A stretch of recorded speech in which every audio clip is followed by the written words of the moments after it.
Mais uma vez eu saúdo a todos com a paz do Senhor Jesus, amém? Somos agradecidos a Deus por mais uma oportunidade de adorar, exaltar o seu nome. Desde já quero agradecer à igreja, os irmãos que oraram por nós nesse tempo que passamos, nos dias que passamos. Fica aqui a minha gratidão em nome de toda a minha família. Superamos, vencemos em nome de Jesus e só temos a agradecer pelas vossas orações, pelo carinho, de toda a igreja, de todos os nossos queridos irmãos. Efésios capítulo 4, versículo 30. Efésios capítulo 4, versículo de número 30. Vai ser breve a meditação, porque nós temos uma hora de culto e temos também a ceia ainda para poder celebrar. Tivemos culto 9h30, às 17h30 e agora às 19h. Efésios 4, 30. E não entristeçais o Espírito de Deus, no qual estáis selado para o dia da redenção. Amém? Podeis assentar, meus queridos. É um versículo que Paulo, doutrinando a igreja de Éfeso, falando sobre a santidade cristã é oposta aos costumes gentios. Paulo, ele dá um conselho aqui, se você pegar do versículo de número 26 a seguir, ele vai falar sobre ira, ele vai falar sobre não dar lugar ao diabo, ele vai falar sobre não roubar, sobre não falar palavra torpe, não falar palavras profanas, desonestas e assim por diante. Aí ele fala assim, no versículo 30, onde nós lemos: não entristeçais o Espírito Santo de Deus. Aí alguém pode perguntar assim: pastor, mas Deus não se entristece. Como que a palavra fala que pede para nós não entristecermos o Espírito Santo, o Espírito de Deus? É óbvio, meus queridos, que é uma linguagem para nós entendermos que o Espírito de Deus não entristece. O Espírito de Deus, ele transmite alegria, transmite vida, transmite paz. Agora, quando fala que o Espírito entristece, fala que ele está triste não coletivamente, mas com o indivíduo que entristeceu ele, que cometeu algum delito. Se não, pensa bem, você chegar no culto aqui e o Espírito: não, hoje eu não vou operar não, que eu estou triste, eu estou desanimado com esse povo. Não, não é assim. Mas é do Espírito de Deus estar triste com o indivíduo, com a pessoa no singular, a pessoa, o indivíduo, não coletivo, que ele não pode entristecer. Então, muitas das vezes, o Espírito de Deus entristece conosco. Por quê? Por causa dos nossos atos, por causa dos nossos pecados, das nossas atitudes que nós tomamos ou pecamos diante de Deus. Pecamos diante do Senhor. Então, Paulo fala: não entristeçais o Espírito de Deus. Porque na hora que nós estamos pecando, na hora que nós estamos errando, a gente não quer nem saber quem que está entristecendo, quem que está ferindo, mas nós estamos ferindo a santidade de Deus e entristecendo o Espírito Santo com a minha pessoa, com respeito à minha pessoa. Ou seja, lembra quando Davi, quando ele pecou, ele cometeu aquele pecado com Betseba? A Bíblia diz no Salmo 51, Davi vai falar assim: Deus, torna a dar-me o quê? A alegria da tua salvação. Por quê, meus queridos? E ele ainda vai mais adiante, diz assim: Deus, não retires de mim o teu Espírito Santo. Eu entristeci ele, eu pequei contra ele, mas não retire ele de mim, que eu estou arrependido do meu pecado, eu estou arrependido do que eu fiz. Então, Senhor, me perdoa. E a Bíblia diz, meus queridos, que Deus perdoou Davi. Deus perdoou Davi. Deus não tirou as consequências do pecado de Davi, mas Deus perdoou Davi. Deus não tirou Davi do trono por causa do pecado dele, mas Deus perdoou Davi. E a Bíblia nos mostra que Paulo fala: olha, vocês não entristecem o Espírito Santo, não. Porque é ele, irmãos, oh, que coisa tremenda. Quando você está triste, quando você está aborrecido, quando você está fracassando, quando você está desanimando, quem que te fortalece? Quem que te ajuda? Paulo vai dizer em Romanos 8:26, assim, ó, falando na palavra, dizendo assim, ó, porque nós não sabemos como pedir, nós não sabemos como orar, mas o Espírito, com gemidos inexprimíveis, clama por mim e clama por você diante do Pai. Isso nos mostra que se nós somos crentes firmes, não é porque nós somos bons, não é porque nós somos alguém. Se nós somos firmes e estamos firmes, é porque a presença do Espírito Santo de Deus está fazendo diferença na nossa vida. Por isso que Paulo fala, não entristeça o Espírito Santo. Não deixa ele entristecer na sua vida, não. Porque você precisa dele, depende dele. Nós dependemos. Irmãos, imagina comigo aqui, um culto sem a presença do Espírito Santo. Como seria um culto sem a presença do Espírito Santo?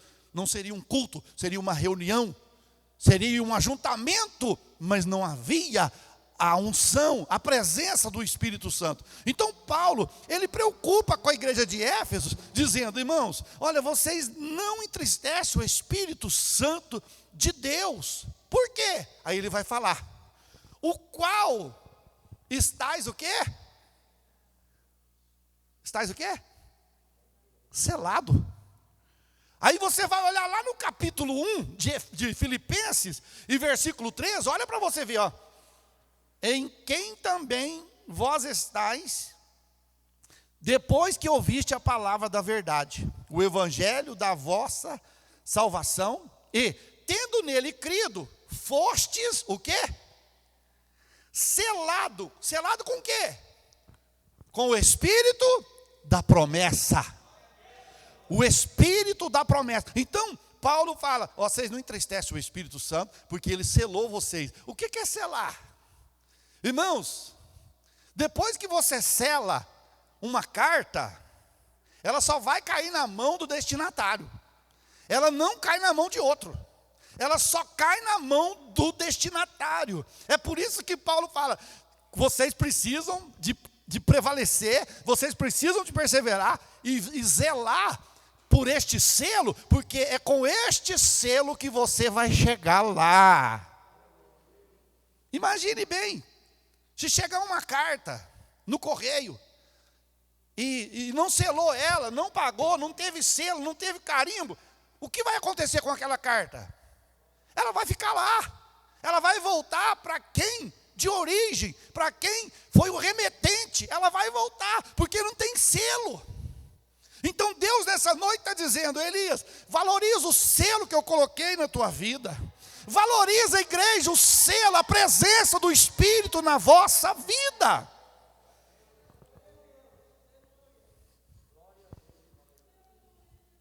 Vocês estão selados para o dia do quê? Dia do quê? No dia da redenção. Pastor, mas nós já fomos redimidos. Espera aí. O que foi redimido foi a minha alma, o meu espírito. Agora, quando fala da redenção aqui, fala da redenção do corpo. É que esse corpo vai se revestir do quê? Da incorrupção. E esse corpo vai se revestir da imortalidade. Ou seja, corrupção nunca mais nesse corpo, e morte também nunca mais, porque nós somos imortais para Deus, pela presença do Espírito Santo de Deus. Irmãos, olha para você ver, Jó perdeu tudo, amém? Jó só não perdeu a esposa, mas capaz que deu vontade dele de perder, porque ela contribuiu um pouco. Mas a Bíblia diz que Jó perdeu 10 filhos, Jó perdeu ovelha, Jó perdeu jumento, Jó perdeu boi, Jó perdeu fazenda. E Jó ficou triste? Jó aborreceu? Jó atribuiu a Deus? Aí Deus, eu fui fiel ao Senhor, olha o que o Senhor fez comigo. Jó não atribuiu a Deus. Quando a mulher de Jó chegou para ele e disse, Jó, até quando você vai permanecer fiel a esse teu Deus? Ele tirou tudo que nós tínhamos. Ele tirou tudo que nós tínhamos, nós somos pobres agora. Até quando você vai permanecer fiel a esse teu Deus? Jó falou assim, mulher, Como a louca falas tu. Deus deu.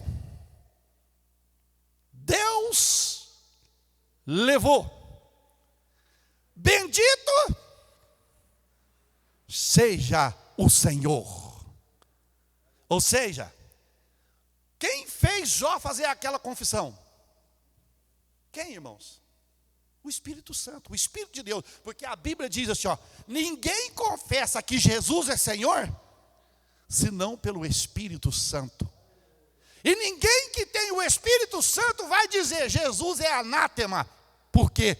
Porque o Espírito de Deus testifica com o meu espírito que somos verdadeiramente filhos de Deus. Somos filhos de Deus. Agora, para mim saber que eu tenho um dono, eu preciso do selo. Eu preciso de ter uma marca. De ter uma marca. Vocês lembram quando Deus passou pelo Egito, à meia-noite, nós cantamos que foi o anjo. Mas se você ler o texto, o contexto, não foi o anjo, foi o próprio Deus que passou lá na casa dos egípcios e matou todos os primogênitos. O próprio Deus.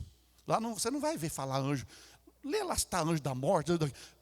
E eu passarei à meia-noite e ferirei todos os primogênitos. Deus falando para Moisés. Aí, meus queridos, o que acontece? Deus falou assim, ó, Moisés, antes que eu passe e mata todo mundo, mata um cordeiro de um ano, um cordeiro novo, divide para celebrar a Páscoa, divide, se for grande, divide entre as famílias, e o sangue do cordeiro, você vai pegar e vai passar nos umbrais da porta. Nos umbrais da porta. Aquele sangue lá é a mesma coisa do selo que eu e você temos hoje, meus queridos. Só vai ser poupado aquele que tiver o selo, a marca da presença do Espírito Santo de Deus na vida. Poupado no sentido assim, de ser levado antes que a grande tribulação se manifeste nessa terra. Aí à meia-noite, quem sabe quando Moisés, estava passando sangue nos umbrais, aquele povo do Egito, esse povo crente, esse povo hebreu é tudo louco. A ideia é passar sangue, pintar a casa com sangue, mas isso é coisa de louco. Não sabendo eles que a loucura que eles estavam fazendo era a porta da salvação para a vida deles. A loucura de você estar no culto, a loucura de você glorificar a Deus, de você adorar a Deus, é o que vai te levar para a presença dEle na eternidade. A Bíblia diz, o que para o mundo é loucura, para nós é o quê? Poder de Deus. Para o mundo a pregação da cruz é o quê? Loucura, bando de louco, pregando uma coisa. Mas para nós é o poder de Deus. Meia-noite, o Senhor passa lá no Egito. Passa na casa dos israelitas, marca do sangue. Passa na casa dos egípcios. Entra no palácio, irmãos, olha aqui. Para entrar lá no palácio, não é qualquer um que entra não, Zezinho. Tem que ser chamado pelo rei. O rei tem que estender o cajado, o bastão. Só que Deus não precisa disso. Olha, meus queridos, Deus entra lá na prefeitura, Deus entra lá no Senado, Deus entra lá na Câmara dos Deputados, Deus entra lá no governo, lá, como é que chama o lugar lá? No Planalto, Deus entra lá no STF e não tira opinião com ninguém. Deus entrou lá e o filho de Faraó estava lá, o primogênito. E Deus falou, é a sua vez. Ceifou a vida do filho de Faraó, primogênito. E não foi só ele não, de muitos outros. Mas do povo de Israel estava tudo lá. Estava tudo vivinho. Estava tudo ali. É o selo da promessa. A marca. Lá no livro de Ezequiel, capítulo 9. Deus chama Ezequiel e fala assim, ó, que viu um homem vestido de branco e com um tinteiro, com tinta. E falou assim, ó, passa ali no altar e marca todos os que gemem. Todos os que choram, todos os que que tem pavor do pecado, marca todos eles. E marcou. Pá, pá, pá. Os que gemiam, sacerdote, criança, tudo. Agora os que não gemiam, os que não estavam preocupados, mata tudo. Um anjo passou e matou. Sabe o que é isso, meus queridos? Selo. Eu e você temos a marca. Tem um hino que fala assim: traga a marca da promessa. Traga a marca da promessa. E nós temos a promessa de Deus na nossa vida. A promessa de Deus é: Jesus chamou os seus discípulos e falou assim: ó, eu vou para o Pai, mas eu não vou deixar vocês órfãos. Eu não vou deixar vocês sem pai. Se eu não for, ele não vem. Então eu tenho que ir para ele vir. Eu vou enviar outro consolador, e eles vos ensinará tudo. Jesus estava falando de quem? Do Espírito Santo. Ele vai ensinar vocês. Ele vai mostrar para vocês. Aí eu gosto disso aqui, irmãos. Quando você vai lá em 1 João capítulo 2, versículo 25, 26, 27, Jesus fala assim, usando João, dizendo assim, ó: vocês não necessitam que ninguém vos ensine, porque a unção está em vós, e a unção vos ensina, o Espírito Santo vos ensina. Não temos necessidade que alguém fique buzinando, é assim, é deste jeito, sendo que o Espírito nos orienta pela palavra, a verdade, ele nos orienta. É por isso que o Paulo fala: não entristece o Espírito Santo, porque é ele que vai te mostrar o caminho, é ele que vai te mostrar a verdade, é ele que vai te mostrar até você chegar ao fim.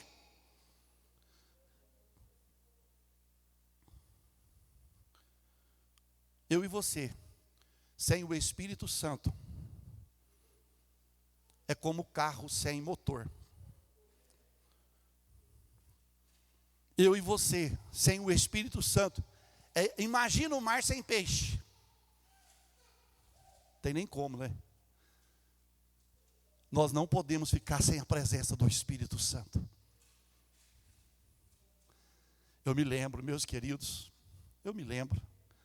como se eu estivesse lá hoje, 26 de abril de 1992, 3 horas da tarde.